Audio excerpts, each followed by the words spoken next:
السلام علیکم، میرا نام محمد اطہر نواز ہے۔ یہ ویڈیو جوائے آف اردو کے سماجی رابطے گھر بیٹھیے کتابیں پڑھیے کے سلسلے میں بنائی جا رہی ہے۔ آج جو میں نظم آپ کے سامنے پیش کر رہا ہوں وہ میری اپنی ہی ہے۔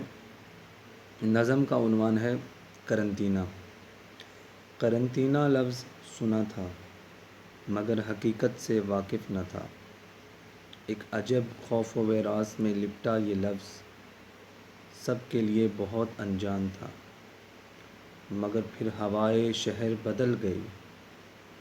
گھر کے دوست احباب رشتہ دار سب مغموم گھبرائے ہوئے عجب انداز میں تھے مجھے تک رہے۔ میرا دل بھی بلیوں اچھلتا گیا، پھر میں بھی گھر سے ہسپتال منتقل ہو گیا۔ اب میں بھی قرنطینہ میں ہوں، گہری خاموشی اور تنہائی ہے، نہ کوئی ہے پاس میرے، میں جیسے کسی اندیکھی قید میں ہوں۔ 9 قدم کا یہ ایک کوٹھڑی نما کمرہ ہے، جہاں ایک بستر اور چند برتن میرے ساتھ ہیں۔ ایک کھڑکی بھی ہے، سرہانے موجود ہے، مگر اس کے پٹ کھولنے کی اجازت نہیں۔ کبھی لیٹتا ہوں تو کبھی اٹھ کر بیٹھ جاتا ہوں میں، یادوں کے جنگل میں کھو سا جاتا ہوں میں۔ پھر ذرا دیر بعد چھت کی ٹائلیں گننے میں رہتا ہوں مگن، یا سنتا رہتا ہوں اپنے دل کی دھڑکن۔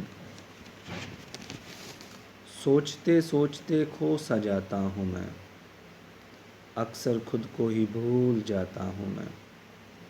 نہیں ہے خبر وقت کی، نامعلوم کیا ہے گھڑی، نہ جانے کس جا ہوں یا ہوں بھی نہیں۔ کبھی زندہ لگتا ہوں خود کو ہی میں، کبھی لگتا ہے مر سا گیا ہوں میں۔ قدر آج زندگی کی مجھ کو ہوئی، وہ اپنوں کی چاہت وہ سنگت بھلی، نہیں کوئی مول خدا کی بخشی ہوئی نعمتوں کا، کہ انسان ہی انسان کا اصل سرمایہ ہے۔ یہ رشتے یہ ناطے ہی زندگی کا حسن ہیں، انہی کے دم سے زندگی میں رنگ ہیں، انہی کے دم سے زندگی میں رنگ ہیں۔ شکریہ۔